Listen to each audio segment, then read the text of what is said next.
So remember we said that we have a mechanism. If I remind you, I'll remind me. And we can have several steps behind the scenes that add up to the overall reaction of interest. And the way the problems are going to go is that you'll be marked, if I have 4 here, I have one that's slow. I'll just pick out this second one. Okay, and I'll go fast, fast, fast. Okay, so we have to slow. We can actually focus on the slow one to, and we can use what's called molecularity to come up with a rate law expression. So we'll have like rate 2. You guys had homework of like this is equal to K2, and we can use molecularity of the reactants to come up with the reaction orders.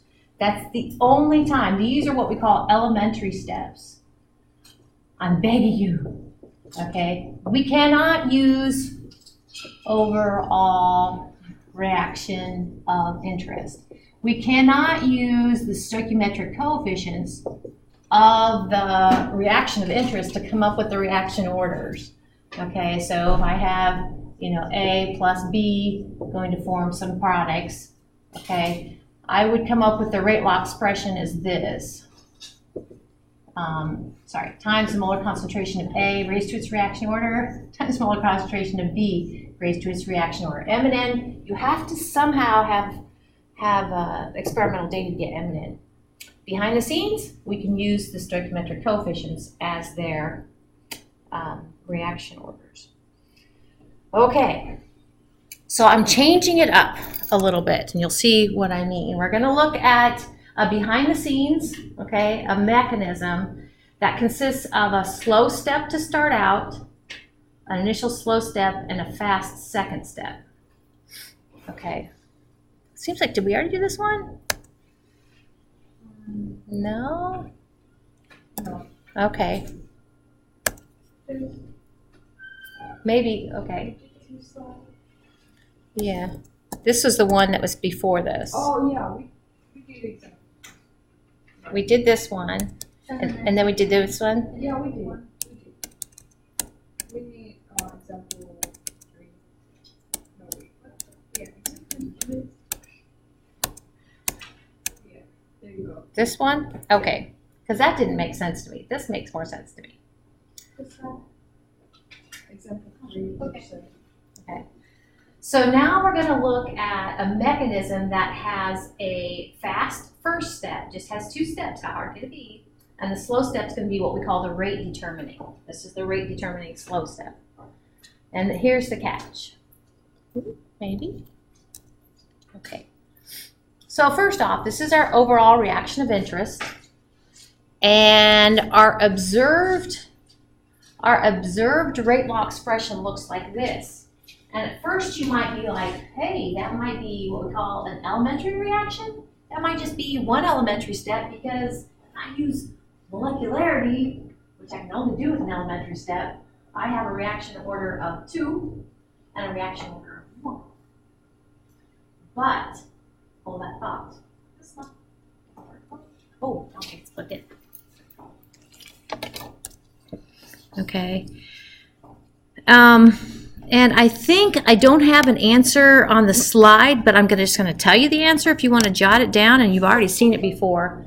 The ter or the tri-molecular elementary steps are very unlikely. Okay, so that's the answer to that if you want to jot it down. Okay, all right. Ter and tri are kind of molecular elementary, and this is actually on an earlier slide, elementary steps are very unlikely. This is where, if you're trying to make a coffee date with a friend, it's easier to make it with one friend than with 2 friends, basically. Because with one friend, you're like, I can get 2 of us in the same place at the same time. Getting 3 of us in the same place at the same time makes it less likely, more difficult. And so if I go back here, if this is an elementary step, which is not, it means I have to have 2 molecules of NO and 1 molecule of Br2 to find each other in that mess of a reaction at the same time to proceed for that step. It's not likely. Okay, so with that in mind, somebody could say, hey, well, what about this? Okay, like I said, that gets this third example. We're going to have a fast initial step and a second slow step, which will be our rate determining step. Remember, we've done this before in Hess's law. We can actually add up this equilibrium and this reaction. We can add the reactant side and the product side, and actually we would see that the NO-Br2 would cancel out. And so we have 2NO plus Br2 goes to form 2NO-Br, which is actually our reaction of interest. So it passes that test. It's a suggested pathway, 2 elementary steps to give you your reaction of interest. Now, what we're going to have to prove, and that's what I'm going to bring you through, is what we did before on Friday was we focused on the rate determining step, and we used molecularity to come up with the rate law expression for the second elementary step. That's exactly what we're going to do. Okay, so if like in this case, if we wanted to determine the reaction order, we should like take the slow elementary Yep. step, Mm-hmm. and for like NO, the reaction order would be 1. Correct. So it's gonna be like the reaction order of NO is gonna be 1 for the overall reaction too. Well, that's why this third example is different than the other 2 examples. Okay. What you're going to see in a minute is we have, you're right, the reaction order of NO will be first. But look at the other thing we've got. The reaction order of NO-Br2 will also be 1. NO-Br2 is an intermediate. So the difference with this third example is we're going to have to clean it up for that intermediate. And I'm going to show you how to do that mathematically. So yeah, you're on the right track, totally. If we focus on, I'm going to put a little subscript 2 next to that rate, just to remind myself that it's the second elementary step. It's the rate determining step, would be the rate law constant for the second elementary step, using molecularity for the 2 reactants. It's 1 and 1, which is great. But we can't stop there, because you can't have a rate law expression in terms of an intermediate. An intermediate is something that appears as a product in one elementary step and is consumed as a reactant in another elementary step. It's a ghost. I'm going to show you that if that's the case, probably if you look, and it's the case here, if we look at the step right before it, we've got actually a fast equilibrium, which has that intermediate in it. I'm going to show you how to tease out your intermediate based upon that information. Okay, so we can use the first elementary step to our advantage. Okay, and it looks like this. This is this is the fast step, so we didn't pay any mind when we started this process. But I use the word tease. We're going to actually use it we're going to find our intermediate in terms of our real reactants, and then we're going to substitute into that rate law expression we had for the limited reactant. Or excuse me, for the limited rate. Okay. So we haven't done much with the equilibrium, but I hope everybody can make it Friday, because Friday's going to be an important lecture. We're going to kick off a chemical equilibrium. And probably to let you know that if you take a test on Thursday, I probably won't spend much time going over your test on Friday, because I want to get a lecture under our belts. So something makes sense over spring break. Just kind of the way things broke this semester. But so the equilibrium arrows means it's going in the forward direction and it's going in the reverse direction. If it's at equilibrium, the cool thing is that actually the rates are equal. So the rate in the forward direction is equal to the rate in the reverse direction. So we can make use of that.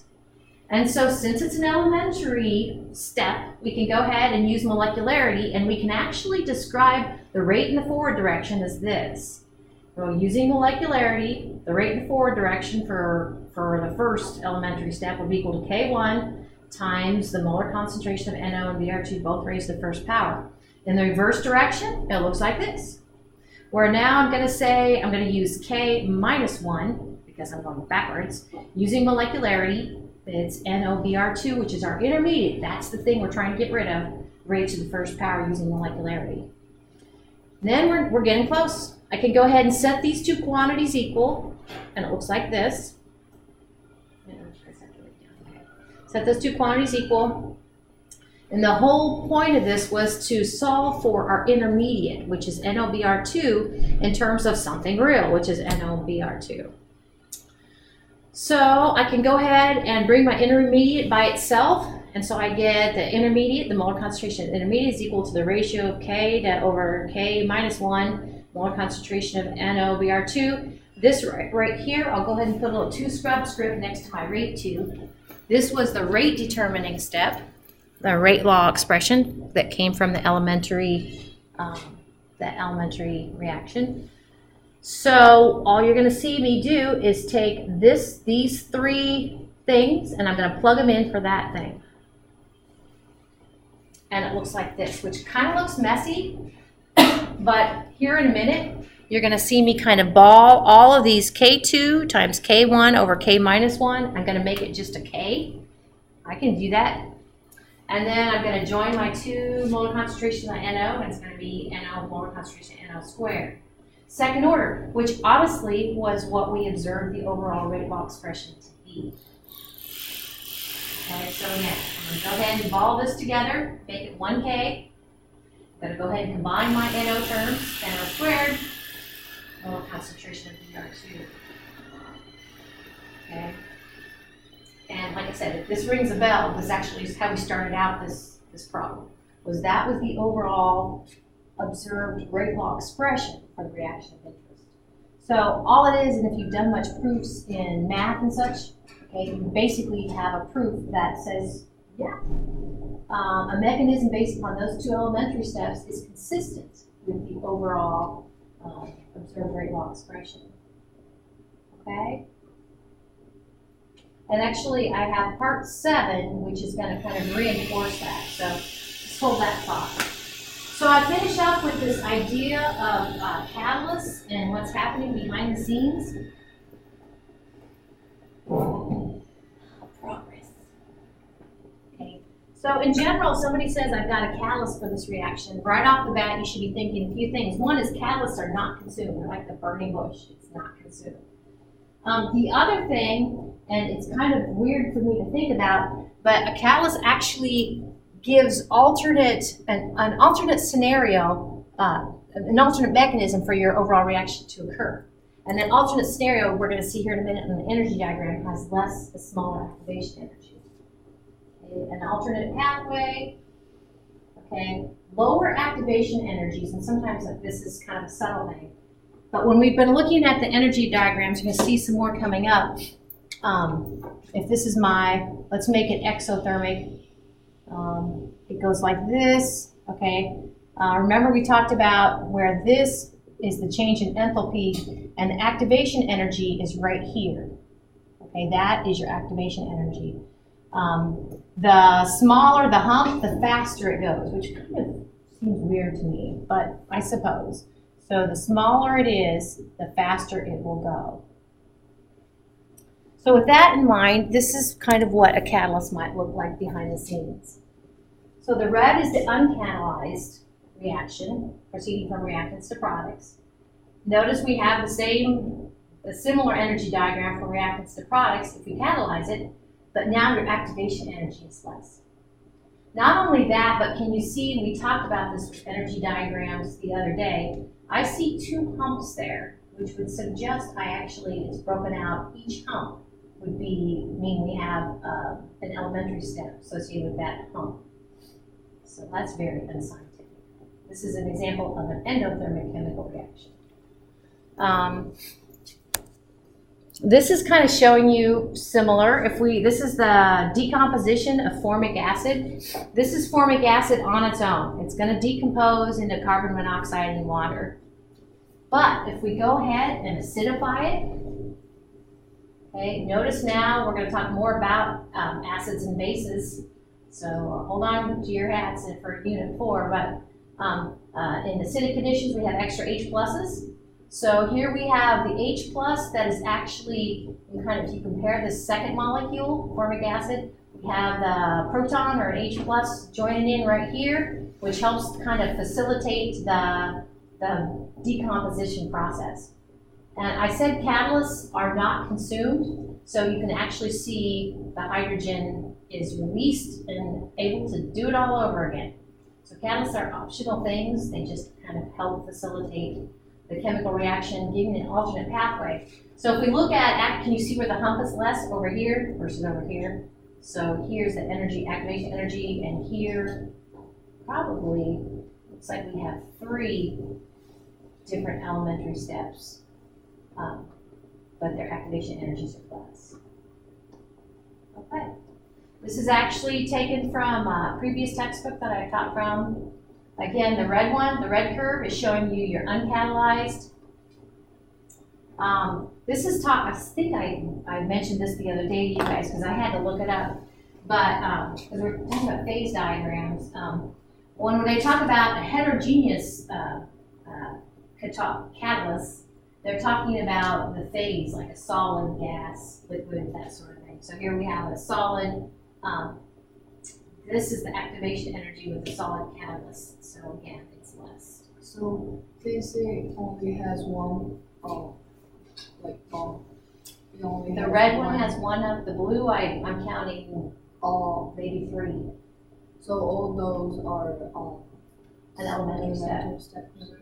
That's the way I would look at it. Okay. Yeah. But why can't we see the elementary steps in the red one? Because, just throwing it out there, probably it's an elementary reaction. With no elementary step. I mean, just one. Yep. This is a similar figure from OpenStax. Again, you're looking at the tall one would be uncatalyzed, the shorter one would be catalyzed. Notice we begin and end at the same reactants and products. And this is an example of exothermic reaction. But it wouldn't have to. And don't forget, this is a good one to kind of remind you in case you see it on the test on Thursday. But at the top of the energy barrier, where the activation energy is measured to the tipping time of that, we kind of have what's called transition states. Those are not the same as intermediates. Yeah, they're not the same. Transition state is it's in between reactants and products. Intermediate is something that's created in one elementary step and consumed in another. But they seem similar to me, but they aren't. Okay. So this actually just kind of throws out there, I can't remember how many there are, maybe 3 or so, but these will be due for credit when you come to, well, we can make those extra credit in case anybody wants or needs those. I'll make those extra credit. You can bring them Thursday because Wednesday's going to be review. Any questions about that? Clear as mud. Okay. Logistics. Okay. So yeah, Wednesday, what I do plan to do is whoever's here, I've been having attendance issues in one of my other classes. So whoever's here, we'll do a review, and if nobody comes, we'll just never do one again. I say that every time. But, and the review actually will be back on you. Those PowerPoint slides that I gave you, we're gonna go through those. So hopefully they'll help you. All right. So, how do I say this? The little trick that I taught you with the third example today to try to get rid of an intermediate, actually that has, say, consequences. That is how actually we can get reaction orders that aren't integers or not whole numbers, and I'll try to kind of talk you through what that looks like. So here we go. Let's just say somebody says I have this reaction and it occurs in 3 elementary steps. Okay, I can add those 3 elementary steps to get an overall reaction of interest. Notice the second elementary step is the rate determining step, so I'm going to focus on that and use its molecularity to come up with a rate law expression I would expect to be associated with my overall reaction of interest. So down here we can go ahead and add the reactant side. Looks like we have our B's cancel. I have 2 B's over here on the reactant side, 2 B's there. Go away. I have a D and a D, they go away. So actually we have 2 intermediates. We have B as an intermediate and D as an intermediate. Okay? So let's go ahead and work this, come up with a rate law expression for our overall reaction of interest based upon molecularity of the slow step. So it would look like this then, where again, I would probably put the little subscript 2. The rate 2, okay, focusing on the slow elementary step, is equal to the rate law constant 2, using molecularity of those two reactants, the B and the C, molar concentrations raised to the first power. But again, it's like we ran into with problem 3. We cannot stop here, because now we have a rate law expression in terms of an intermediate. So that's not going to work. But the good news is we can go ahead and we do have a fast equilibrium in terms of the intermediate we need to get rid of. So let's do exactly what we just did with problem number 3. We're going to come up with a reaction in the forward direction, a reaction in the reverse direction, and if this is that equilibrium as we say it is, then those two rates are equal. So it looks like this. In the forward direction, it's rate law constant K1 times the molar concentration of A raised to the first power. It's exciting in the reverse direction. In the reverse direction, we get we get the K minus 1 times the molar concentration of B raised to the second power. Because again, we can use molecularity only because it's an elementary step. I hope that I'm not setting you up, because you can't confuse using molecularity if it's an overall reaction of interest. Okay, so now we're going to set these two quantities equal. K1A is equal to K minus 1B raised to the second power. So now this is where we get to use a square root, don't we? Because I need to isolate the molar concentration of B raised to the first power. So do some rearranging here. I get B is equal to A times K1 over K minus 1, all the square root of, and the square root is raised to the 1/2 power. Now I'm ready to substitute back this quantity in for my molar concentration of B that I came up with my rate determining step. So here we go. Sorry, this should be A, shouldn't it? Yeah. My bad. I think I just copied and pasted. Sorry, guys. All right, so substitute that in there. Okay. And combine my A terms. Now, if I take A to the 1/2 times A, I get actually A to the 3/2. Okay? What is that? Did I miss something? Oh no, I guess I was getting my, sorry guys. Final answer, that is a C. I hold fast. That's a C. Final answer. C is not an intermediate. That threw me off. C is a real product. Okay, real reactant. So now go ahead and put my A in there, and now I have this blobby thing. My rate law constants I'm going to combine into one constant, and if you're working this on homework or on a test, I would probably here in a minute say my K is approximately equal to the K2 times the ratio K1 to K minus 1 raised to 1/2 power. Okay. So in other words, make sure we're all on the same page here. This K, because this is actually now, we're done. This K, kind of like I've done before, is equal to K2 times the K1 over K minus 1, 1/2 power. We're done. So I have one more for you, and this is where I kind of got ahead of myself. Okay, so let's do another one. Again, we have 3 elementary steps. Let's make sure that our 3 elementary steps add up to make our overall reaction of interest.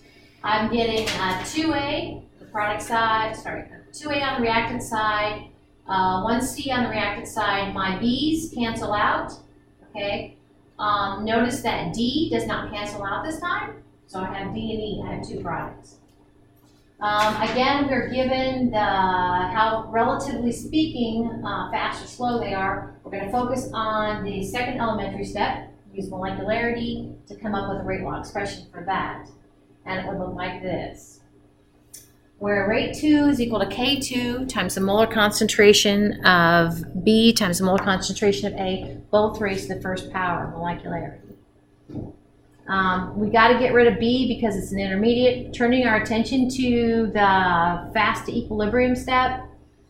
The rate in 4 directions equal to the rate in the reverse direction if it's at equilibrium. That's by definition. The rate in 4 directions is equal to K1 times the molar concentration of A. Seems kind of similar, doesn't it? The rate in the reverse direction is equal to K minus 1 times the molar concentration of B raised to the second power. That's its reaction order since it's an elementary step. Set those two equal. This is like deja vu. We want to go ahead and we're trying to get B in terms of something real, A. So we put B by itself and you end up with this. B is equal to the quantity K1 over K minus 1 times the molar concentration of A, all raised to the 1/2 power. Now we're ready to go ahead and substitute that in. That being B in terms of something real, which is A.